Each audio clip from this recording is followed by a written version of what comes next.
Hello बच्चों, कैसे हैं आप सब। होप करता हूँ आप लोग बहुत अच्छे होंगे। मेरा नाम है अवैस खान और स्वागत है आप लोगों का मेरे चैनल लर्न विद फन में।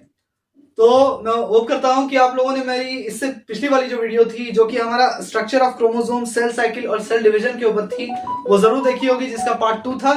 और अगर नहीं देखी है वो वीडियो, जो जाकर आप लोग उस वीडियो को जरूर देख लीजिएगा। उसकी लिंक मैं आप लोगों को डिस्क्रिप्शन बॉक्स में दे दूंगा।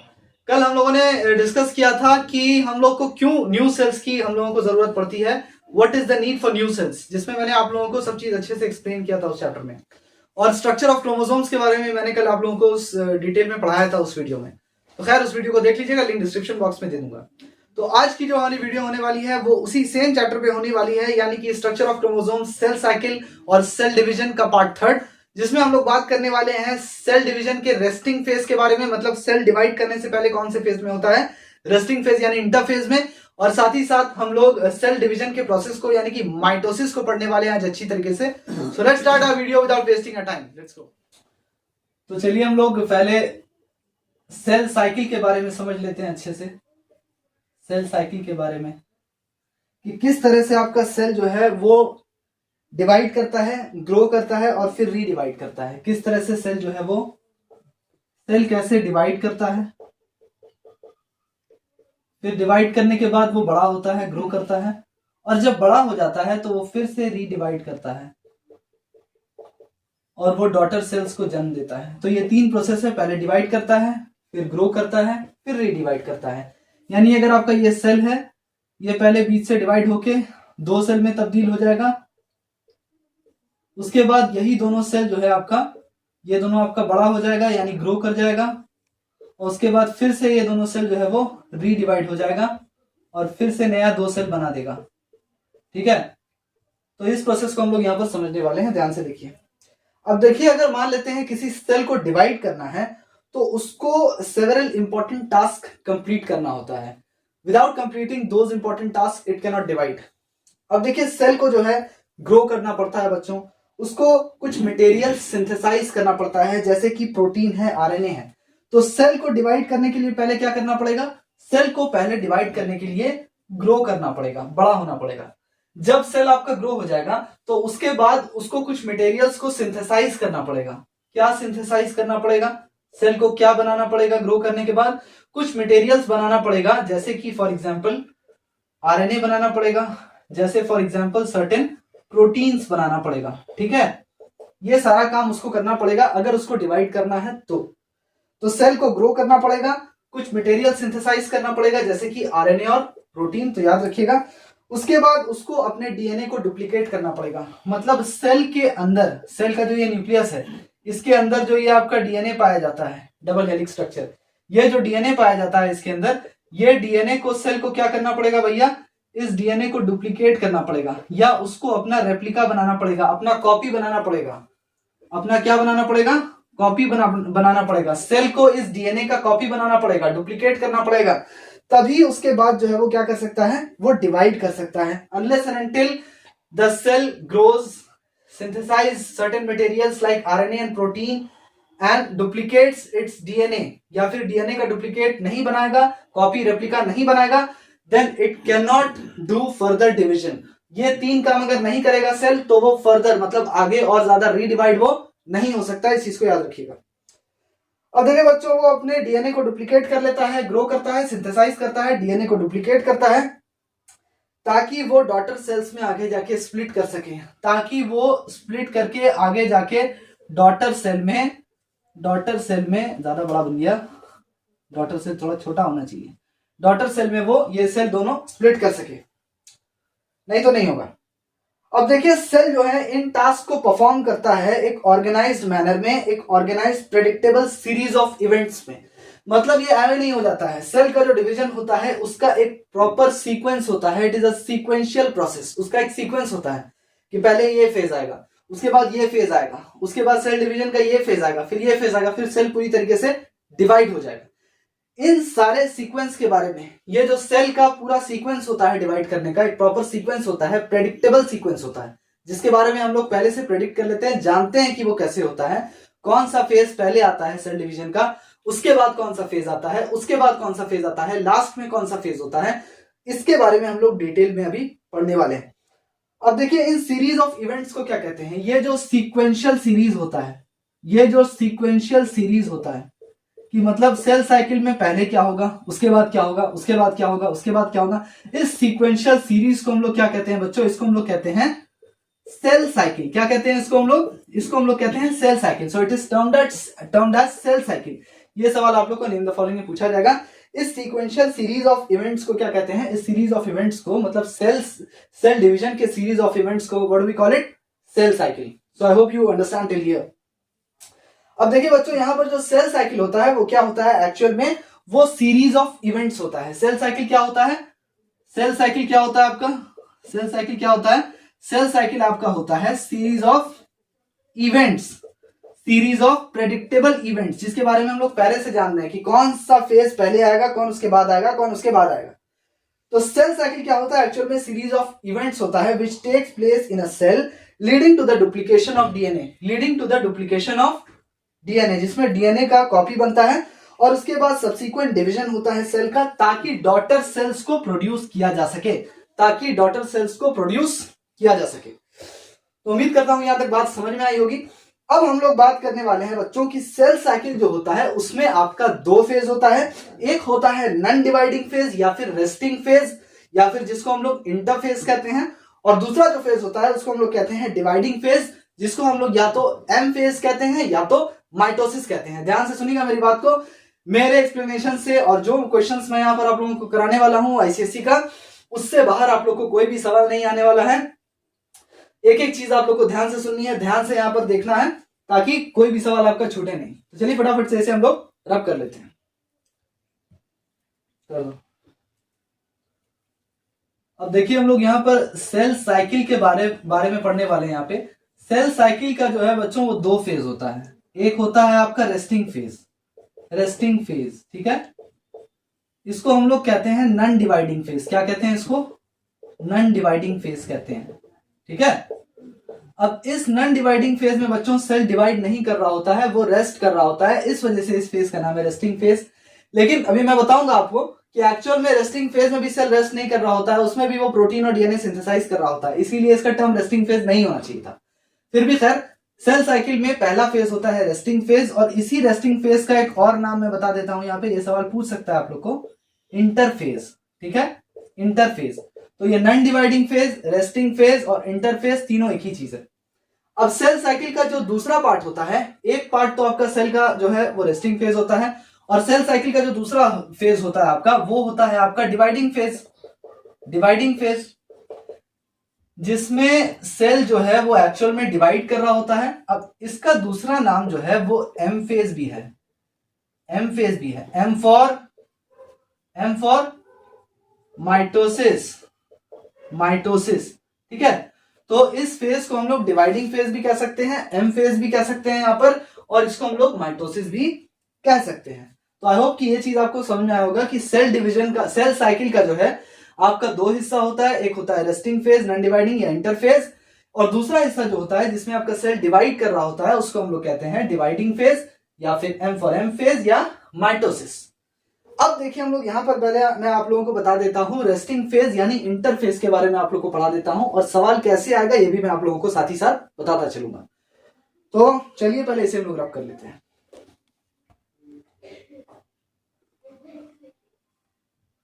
अब देखिए यहां पर पहले हम लोग इंटरफेज को पढ़ लेते हैं। इंटरफेज यानी रेस्टिंग फेज, जिसमें सेल जो है वो रेस्ट कर रहा होता है, ये रेस्टिंग फेज है आपका, रेस्टिंग फेज है। इस फेज में आपका सेल रेस्ट कर रहा होता है, एक्चुअल में वो रेस्ट नहीं कर रहा होता है, मैं बताऊंगा कुछ काम वहां पे, मतलब डिवाइड नहीं कर रहा होता है इस फेज में सेल। तो ये होता है आपका इंटरफेज। अब देखिए यहां पर दो डॉटर सेल जो है वो एक मदर सेल से जो प्रोड्यूस होता है वो रिलेटिवली स्मॉल होता है as compare to the size of mother cell. For example यहां पे मैं मदर सेल बना देता हूं, ये मदर सेल है। अब ये जब डिवाइड करके आपका इसके बीच में फरोइंग होता है, इस तरह से गड्ढा बन जाता है और फिर ये डिवाइड कर जाता है। तो ये जो डॉटर सेल्स का फॉर्मेशन करता है बच्चों, डिवाइड करके, ये सेल डिवाइड करके जब ये दो डॉटर सेल्स का फॉर्मेशन होता है, ये डॉटर है, डॉटर सेल्स, और ये भी क्या है आपका डॉटर सेल्स, ठीक है। तो मैं बता दूं आपका, आपको कि इन डॉटर सेल्स का जो साइज होता है वो क्या होता है आपका कंपैरेटिवली, इन दोनों का साइज जो है वो क्या होता है कंपैरेटिवली स्मॉल। इनका साइज इसके कंपैरिजन में, मदर के कंपैरिजन में, ये मदर सेल है, इसके कंपैरिजन में इनका साइज जो है वो कंपैरेटिवली स्मॉल होता है। ये चीज याद रखिएगा, ये सवाल भी पूछ सकता है आपसे। अब देखिए यहां पर क्या होता है, इनका साइज तो कंपैरेटिवली स्मॉल होता है, लेकिन इनका फुल साइज न्यूक्लियस होता है बट रिलेटिवली लिटिल साइटोप्लाज्म। अब देखिए अगर न्यूक्लियस की मैं बात करूं यहां पर, तो न्यूक्लियस जो है वो होता है फुल साइज, वो होता है आपका फुल साइज। जैसे इसका न्यूक्लियस है वैसे भी इसका न्यूक्लियस भी वैसे ही फुल साइज होता है। हालांकि साइज कंपैरेटिवली स्मॉल है, लेकिन न्यूक्लियस का जो साइज होगा वो इसी के जितना होगा, फुल साइज न्यूक्लियस होगा, ये चीज याद रखिएगा। लेकिन चूंकि इसका न्यूक्लियस इसी के इतना बड़ा है, तो ये जो एरिया होगा आपका, इस एरिया को क्या कहते हैं हम लोग, जरा सा बताइए, पढ़ा चुका हूं मैं आप लोगों को। ये एरिया जो है इसको क्या कहते हैं, including the cell organelles, cell organelles के साथ मिला के क्या कहते हैं, इसको हम लोग कहते हैं साइटोप्लाज्म। साइटोप्लाज्म याद रखिएगा इस चीज को, इंक्लूडिंग द सेल ऑर्गेनल्स। और अगर सेल ऑर्गेनल्स को हटा दूं तो क्या पढ़ाया था, साइटोसोल। वो साइटोसोल लिख नहीं रहा हूं, साइटोसोल। तो खैर ये साइटोप्लाज्म जो है वो इसके साइटोप्लाज्म के कंपैरिजन में, मतलब मदर सेल के साइटोप्लाज्म के कंपैरिजन में जो डॉटर सेल का साइटोप्लाज्म का जो एरिया होता है वो भी क्या होता है, रिलेटिवली स्मॉल। तो यहां पर जो साइटोप्लाज्म का जो साइज होता है, मतलब मदर सेल का जो साइटोप्लाज्म है उसके कंपैरिजन में इसका साइटोप्लाज्म जो होगा बच्चों वो रिलेटिवली स्मॉल होगा, छोटा होगा। ये तो क्लियर है। न्यूक्लियस जो है वो फुल साइज होगा, सेम साइज का होगा, साइटोप्लाज्म इसके कंपैरिजन में छोटा होगा, और सेल का जो फुल बॉडी है वो मदर सेल के फुल बॉडी के कंपैरिजन में छोटा होगा। क्लियर है। अब देखिए यहां पर मैं बता दूं कि ये जो स्टेट है, मतलब डॉटर सेल, ये मदर सेल अभी डिवाइड होके क्या बना है, डॉटर सेल बन गया है। अब ये जो इस वक्त जो स्टेट है इन डॉटर सेल्स का, ये जो फेज है अभी इन डॉटर सेल्स का, ये एक्चुअल में इंटरफेज है। ये अभी किस स्टेट में है, किस फेज में है, तो मैं बता दूं ये डॉटर सेल चूंकि अभी अभी ये डिवाइड होकर डॉटर सेल बना है, तो ये दोनों ही सेल आपका कौन से फेज में है अभी, ये इंटरफेज में है। इंटरफेज में है मतलब कि ये नॉन डिवाइडिंग फेज में है, मतलब कि ये आपका नॉन डिवाइडिंग फेज में है। इससे सवाल आ सकता है कि daughter cells are said to be in which phase, so they are said to be in interphase और नॉन डिवाइडिंग फेज, और it could be called as resting phase. Clear.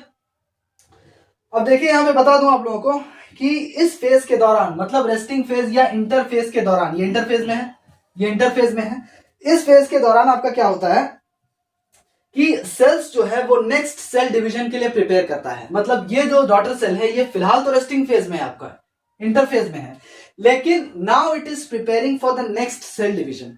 मतलब ये दोनों डॉटर सेल भी आगे के सेल डिवीजन के लिए, खुद डिवाइड होने के लिए प्रिपरेशन कर रहा है। ठीक है। और वो भी सेम साइज का ग्रो होना मांगता है, इसको भी सेम साइज का ग्रो होना मांगता है, ये दोनों भी सेम साइज का ग्रो होगा। किसके सेम साइज का ग्रो होगा, मदर के सेम साइज का ग्रो होगा, मदर सेल के सेम साइज का ग्रो होगा, ताकि वो फर्दर सेल डिवीजन, आगे का सेल डिवीजन जो है वो परफॉर्म कर सके। और फिर वो जैसे उसकी मदर सेल, जैसे उसकी मां डिवाइड होके बनी थी ये दोनों सेल में, उसी तरह से ये दोनों भी बड़ा होकर अपनी मदर सेल के साइज का होकर बाद में सेल डिवीजन को परफॉर्म कर सके। क्लियर है।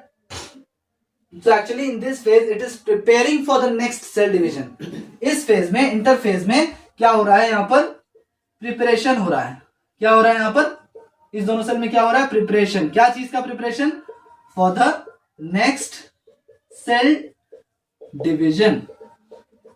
आई होप क्लियर है यहां तक। अब देखिए चूंकि यहां पर क्रोमोसोम्स में कोई चेंज भी यहां पर विजिबल नहीं होगा एक्सटर्नली ड्यूरिंग द इंटरफेज। यहां पर अगर हम लोग बात करें क्या क्रोमोसोम्स में कोई चेंज विजिबल होगा इंटरफेज में, तो यहां पर कोई भी चेंज क्रोमोसोम में आपको नजर नहीं आएगा। क्रोमोसोम्स में आपको कोई चेंज जो है वो विजिबल नहीं होगा। मैं आपको ये बात बता दूं। इंटरफेज में फॉर एग्जांपल मैं यहां पे बना देता हूं, ये इंटरफेज में कुछ इस तरीके का ये दिखेगा। ये डार्क स्टेन्ड फाइबर जो है, जिसको हम लोग कहते हैं क्रोमैटिन, इस फाइबर को क्या कहते हैं हम लोग, क्रोमैटिन कहते हैं। ठीक है, क्रोमैटिन कहते हैं। और यहां पर ये एक डार्क सा ये जो ऑर्गेनल है इसको हम लोग कहते हैं न्यूक्लियोलस। क्या कहते हैं इसको हम लोग, न्यूक्लियोलस कहते हैं। क्लियर है। और ये तो आपका न्यूक्लियस है ही, हम लोग अच्छे से जान रहे हैं, no need to write this. ये जो dark stained thin thread like structure है इसको क्रोमैटिन कहते हैं, जो कि डीएनए और प्रोटीन से मिलकर बना है, यानी डीएनए प्लस। ये कल पढ़ाया था ना आप लोगों को। कि ये क्रोमैटिन किस चीज से मिलकर बना है भैया, DNA plus histone. And histone, what is histone? It is a particular type of, it is a protein, octamer. तो क्रोमैटिन एक्चुअल में डीएनए और हिस्टोन का बना है। खैर, हम लोग यहाँ पर क्या बात कर रहे थे, क्या समझा रहा था मैं आप लोगों को, कि यहाँ पर कोई चेंज जो है वो क्रोमोसोम्स में नजर नहीं आएगा। क्रोमोसोम्स में या फिर इस क्रोमैटिन में कोई चेंज आपको विजिबल नहीं होगा ड्यूरिंग द इंटरफेज। इंटरफेज चूंकि आपका रेस्टिंग फेज है, ये चूंकि नॉन डिवाइडिंग फेज है, तो इस फेज में आपको क्रोमैटिन में या फिर क्रोमोसोम्स में कोई भी चेंज आपको इस फेज में नजर नहीं आने वाला है। And formally it was called resting phase. देखिए, इसको पहले जो नाम दिया गया था, ये जो आपका फेज है, अभी जिस फेज में आपका ये डॉटर सेल है जिसमें ये डिवाइड नहीं कर रहा है, पहले इसको नाम दिया गया था रेस्टिंग फेज। क्या नाम दिया गया था? Formally it was named as resting phase. लेकिन रियलिटी में ये जो टर्म है रेस्टिंग फेज, ये ट्रू होल्ड नहीं करता है। अब बताइए ट्रू होल्ड क्यों नहीं करता है? इसलिए ट्रू होल्ड नहीं करता है क्योंकि सेल जो है वो इंटरफेज में भी क्वाइट एक्टिव होता है, वो रेस्ट नहीं कर रहा होता है। सेल किसी भी फेज में रेस्ट नहीं कर रहा होता है, इस वजह से इसका नाम आपका रेस्टिंग फेज नहीं होना चाहिए। क्यों नहीं होना चाहिए? देखिए बता देता हूं। अभी इसका नाम रेस्टिंग फेज नहीं होना चाहिए क्योंकि एक्चुअल में जिसको रेस्टिंग फेज नाम दे दिया गया था पहले, इस फेज में भी सेल जो होता है ना आपका, वो एक्टिवली सिंथेसाइज कर रहा होता है, बना रहा होता है। क्या बना रहा होता है? वो एक्टिवली सिंथेसाइज कर रहा होता है डीएनए। वो डीएनए, मोर डीएनए, डीएनए तो पहले से होता है ना इसके अंदर, लेकिन मोर डीएनए सिंथेसाइज कर रहा होता है, आरएनए सिंथेसाइज कर रहा होता है, ribonucleic acid, and protein synthesize कर रहा होता है, प्रोटीन भी सिंथेसाइज। तो ये सारा चीज एक्चुअल में इंटरफेज में, जिसको रेस्टिंग फेज नाम दे दिया गया था पहले, initially it was named as resting phase, which is not true. It shouldn't be termed as resting phase. Why? If they ask this question in your exam, because actually in this interphase or the so-called resting phase, the cells actively synthesize more DNA, RNA and protein. It is not in the resting phase anymore. वो resting phase में actual में रहता ही नहीं है। Cell इस resting phase में या interphase में भी actively synthesize करता है more DNA, RNA और protein। इस वजह से इसका नाम रेस्टिंग फेज सही नहीं रखा गया, ये चीज याद रखिएगा। अब नाम तो रख ही दिया गया था। अब देखिए इंटरफेज जो होता है बच्चों, ये जो इंटरफेज मैंने यहाँ पे लिखा हुआ है, जिसको हम लोग रेस्टिंग फेज या फिर नॉन डिवाइडिंग फेज भी कहते हैं, जिस फेज में सेल डिवाइड नहीं हो रहा होता है, इसका भी आपका 3 फेज होता है, जिसके बारे में हम लोग अभी जान लेते हैं, इसे रब कर लेते हैं।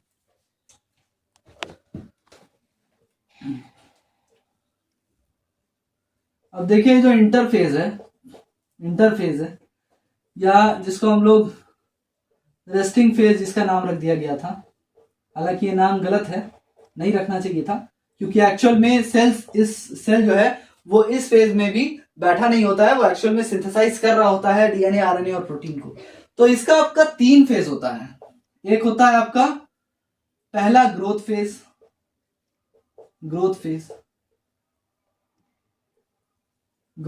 जिसको हम लोग जीवन कहते हैं। क्या कहते हैं इसको? जीवन कहते हैं।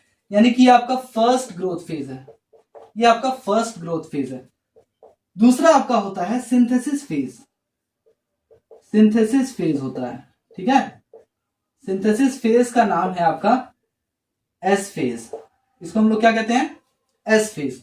और तीसरा जो आपका फेज होता है वो आपका होता है सेकेंड ग्रोथ फेज। क्या होता है आपका? सेकेंड ग्रोथ फेज, जिसको हम लोग कहते हैं G2 या फिर G2 फेज। अब देखिए यहां पे सवाल आप लोगों को सबसे पहला ये आ जाएगा कि इंटरफेज के 3 फेज का नाम लिख दीजिए। तो इंटरफेज का पहला है फर्स्ट ग्रोथ फेज, दूसरा है आपका सिंथेसिस फेज और तीसरा है आपका सेकेंड ग्रोथ फेज। अब देखिए इसमें से हम लोग हर एक के बारे में बारी बारी से यहाँ पे जान लेते हैं कि किस फेज में क्या सिंथेसाइज होता है और कैसे। देखिए बच्चों, इसमें इंटरफेज का जो सबसे पहला फेज है यानी G1 फेज, इसमें एक्चुअल में क्या होता है? आरएनए और प्रोटीन सिंथेसाइज होता है। इसमें सबसे पहले वाले फेज की बात कर लेते हैं, G1 फेज की बात करते हैं। दिख रहा है ना? G1 फेज की बात करते हैं, फर्स्ट ग्रोथ फेज की बात करते हैं। इसमें आरएनए और प्रोटीन सिंथेसाइज होता है। आरएनए मतलब राइबोन्यूक्लिक एसिड, आरएनए और प्रोटीन जो है ये क्या आपका राइबोन्यूक्लिक एसिड है, ये राइबोन्यूक्लिक एसिड है, ठीक है। तो एक्चुअल में G1 फेज में सीधा सवाल पूछ देगा कि क्या चीज का सिंथेसिस होता है, क्या बनता है इस फेज में सेल के अंदर। तो इसमें आपका आरएनए और प्रोटीन जो है बनता है। और यहां पर वॉल्यूम ऑफ साइटोप्लाज्म इंक्रीज हो जाता है। देखिए यहां पर साइटोप्लाज्म का जो वॉल्यूम है,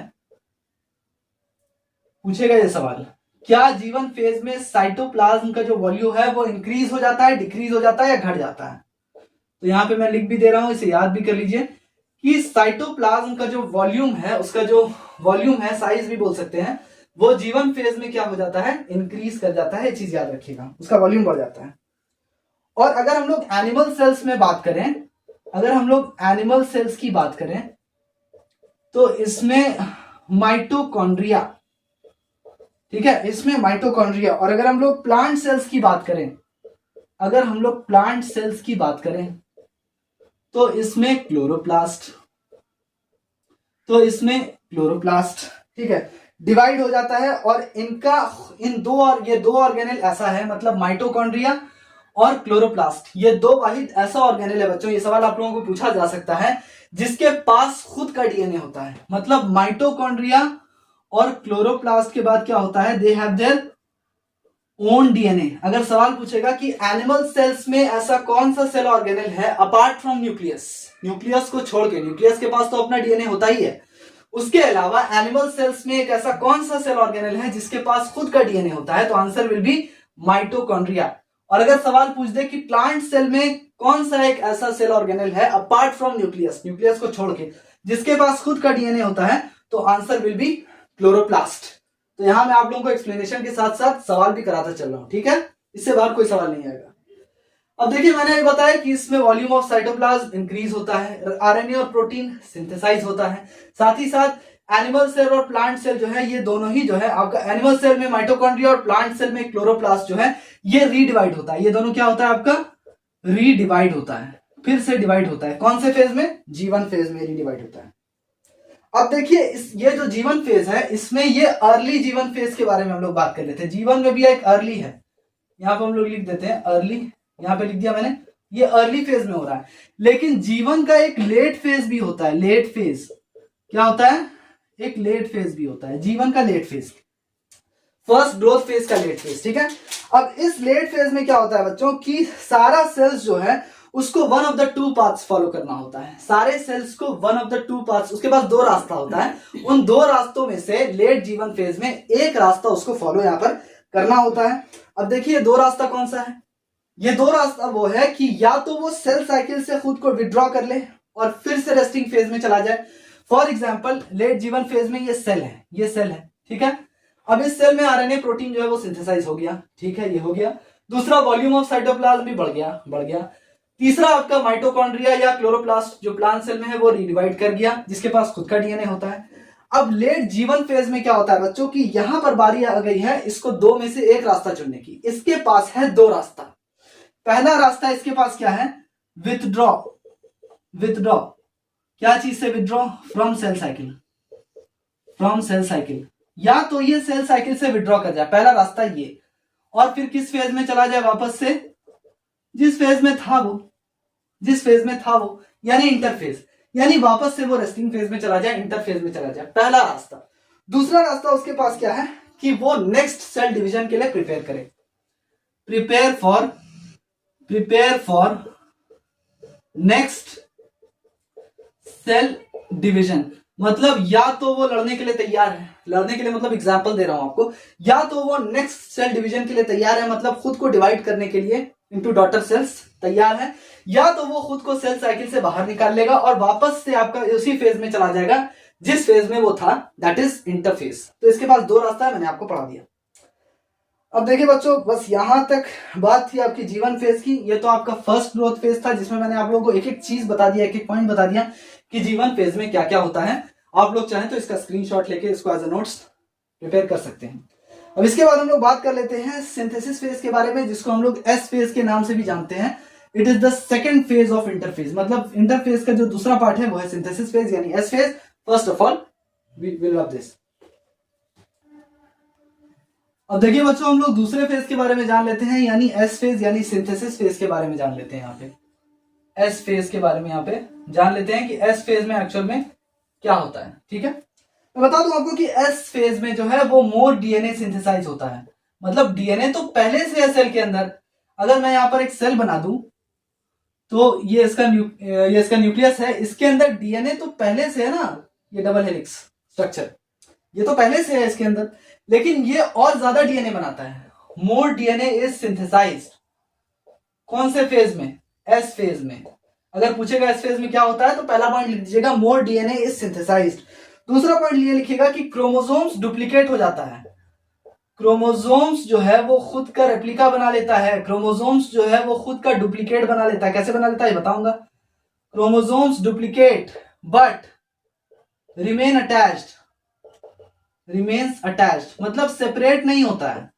ठीक है, ये चीज याद रखिएगा।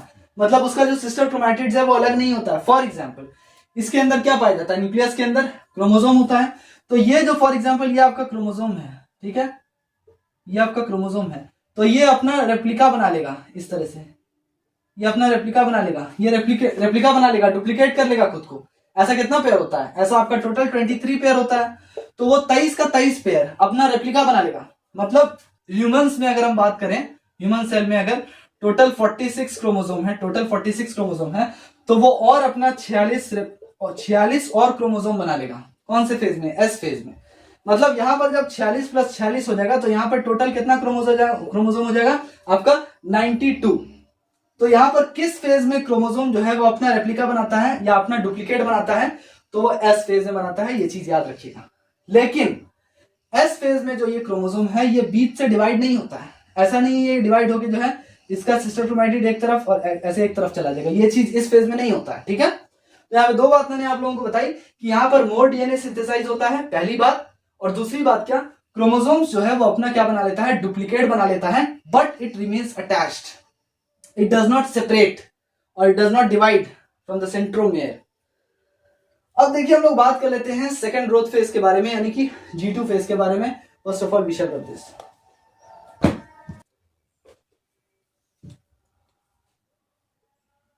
ये सेकेंड ग्रोथ फेज है, ये सेकेंड ग्रोथ फेज है,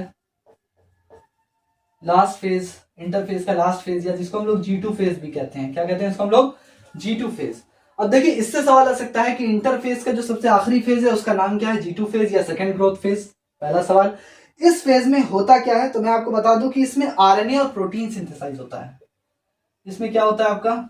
आरएनए यानी राइबोन्यूक्लिक एसिड, और प्रोटीन जो है वो क्या होता है? सिंथेसाइज होता है। जैसा कि मैंने आप लोग को पहले मतलब G1 फेज में भी यही हो रहा था। G1 फेज में भी आपका आरएनए और प्रोटीन जो है वो सिंथेसाइज हो रहा था। इस फेज में भी आपका आरएनए और प्रोटीन सिंथेसाइज हो रहा है। That's why it is very easy to learn this phase, because exactly the same thing happens as G1 phase as it happened in the first case. अब देखिए अब मैं आप लोगों को बता दूं कि ये एक शॉर्टर ग्रोथ फेज होता है। ये जो होता है इसका जो टर्म होता है ये शॉर्ट होता है, तो ये शॉर्टर G फेज होता है, यानी शॉर्टर ग्रोथ फेज होता है। मतलब as compare to the first G1 phase, मतलब as compare to the first growth phase, अगर हम लोग इसको G1 से कंपेयर करें, अगर हम लोग इसको G1 से कंपेयर करें तो ये G1 के टर्म पीरियड से, मतलब उसके टाइम पीरियड से इसका जो टाइम पीरियड होता है वो कम होता है। That's why it is called shorter growth phase. Clear है? ये भी सवाल आ सकता है आप लोग को। अब देखिए इसमें क्या होता है ना, इसमें आरएनए और प्रोटीन जो है वो सिंथेसाइज होता है, which is necessary for the cell division continue to be synthesize. तो ये सिंथेसाइज होता रहता है। अब जो है सेल जो है it is ready to undergo the next cell division. अब देखिए एक चीज मैं आप लोगों को बता दूं कि यहाँ पे माइटोकॉन्ड्रिया जो है वो आपका सॉरी माइटोकॉन्ड्रिया बोल रहा हूं, इस फेज में आपका क्या होता है? इसमें तो और ज्यादा एक चीज मैं यहाँ पे लिखना भूल गया, मोर आरएनए और प्रोटीन। मोर आरएनए, पहले तो G1 फेज में आरएनए और प्रोटीन सिंथेसाइज हो ही चुका था। अब देखिए यहाँ पर क्या हो रहा है ना कि यहाँ पर और ज्यादा आरएनए और प्रोटीन यहाँ पे सिंथेसाइज होगा। बस इतना सही। Now the cell is ready to undergo the next cell division. I hope it's clear. अब यहाँ पर क्या होता है बच्चों, जब डिवाइडिंग फेज जो है वो कंप्लीट हो जाता है, जब सेल जो है वो रेडी है to undergo next cell division, तो इसमें क्या होता है, ये डिवाइडिंग फेज में एंटर कर जाता है। अब हम लोग तीनों फेज के बारे में पढ़ चुके हैं, तीनों नॉन डिवाइडिंग फेज के बारे में पढ़ चुके हैं, यानी कि G1 फेज और G1 के लेटर फेज के बारे में पढ़े, लेटर G1 फेज, दूसरा सिंथेसिस फेज और तीसरा सेकंड ग्रोथ फेज के बारे में हम लोग ऑलरेडी पढ़ चुके हैं। यानी हमारा नॉन डिवाइडिंग फेज जो है वो खत्म हो चुका है। अब जो है सेल इंटर कर जाएगा डिवाइडिंग फेज में, जिसको हम लोग कहते हैं माइटोसिस। जब ये सारा चीज हो जाएगा तो cell will enter into a dividing phase which is called mitosis. Mitosis stage या फिर एम फेज। एम फेज में सेल इंटर कर जाएगा। जब ये सारा कारनामा हो जाएगा तो सेल एम फेज में या डिवाइडिंग फेज में या माइटोसिस में एंटर कर जाएगा। फिर उसके बाद जब डिवाइडिंग फेज खत्म हो जाएगा फिर से आपका क्या शुरू हो जाएगा, फिर से वही इंटरफेज शुरू हो जाएगा। इंटरफेज के बाद फिर से वही same process and the cell cycle goes on. इस तरह से जो आपका सेल साइकिल चलता रहेगा कि पहले इंटरफेज आया, इंटरफेज का तीनों फेज हो गया, उसके बाद फिर माइटोसिस आया यानी कि डिवाइडिंग फेज, फिर सेल इंटरफेज, रेस्टिंग फेज, फिर से डिवाइडिंग फेज। तो ये कारवा आपका चलता रहेगा। एक चीज मैं आप लोगों को पढ़ा देता हूं, अगर आप लोग को ये सवाल आ जाए कि बताइए सेल जो है वो नॉन डिवाइडिंग फेज में कितनी देर रहता है, यानी सेल जो है वो इस इंटरफेज में कितना % टाइम बिताता है, तो याद रखिएगा इस चीज को कि सिर्फ और सिर्फ 10% टाइम, सिर्फ 10% टाइम में, टोटल टाइम में सिर्फ 10% जो है वो नॉन डिवाइडिंग फेज में होता है। नॉन डिवाइडिंग फेज में वो सिर्फ 10% टाइम देता है, बाकी का जो 90% टाइम है वो डिवाइडिंग फेज में ही होता है, वो डिवाइडिंग फेज में ही होता है आपका। ये चीज याद रखिएगा, very important question. So I hope it's clear till here. तो बच्चों उम्मीद करता हूं आप लोगों को वीडियो पसंद आई होगी। वीडियो में अगर कोई ऐसी चीज है जिस पे मुझे काम करना चाहिए या जिस चीज को मैं इंप्रूव कर सकता हूं या अपने पढ़ाने के तरीके को जो आप लोगों को लगता है, तो आप लोग कमेंट सेक्शन में जरूर लिखिएगा। नेगेटिव हो पॉजिटिव हो उससे कोई फर्क नहीं पड़ता, आप लोग लिख सकते हैं कमेंट बॉक्स में। और ये कहना था कि आई होप कि आपको इंटरफेस जो है वो अच्छी तरीके से समझ में आया होगा। और इंटरफेस के तीनों फेज के बारे में आज हम लोगों ने पढ़ा, यानी फर्स्ट ग्रोथ फेज, उसके बाद सिंथेसिस फेज और थर्ड वाला आपका सेकंड ग्रोथ फेज। तो तब तक के लिए हम लोग मिलते हैं अपनी अगली वीडियो में इंशाल्लाह ताला। तब तक के लिए आप लोग अपना ख्याल रखें। और फिर से एक बार याद दिला दूं, जिन लोगों ने सब्सक्राइब नहीं किया है चैनल को सब्सक्राइब कर लें, बेल आइकन को प्रेस कर लें, ताकि जितनी भी मैं इस तरह की फ्री एजुकेशनल वीडियोस डालूं वो आप तक इंस्टेंटली पहुंच जाए। तो ठीक है, फिर मिलते हैं हम लोग अपनी अगली वीडियो में। तब तक के लिए गुड बाय, टेक केयर।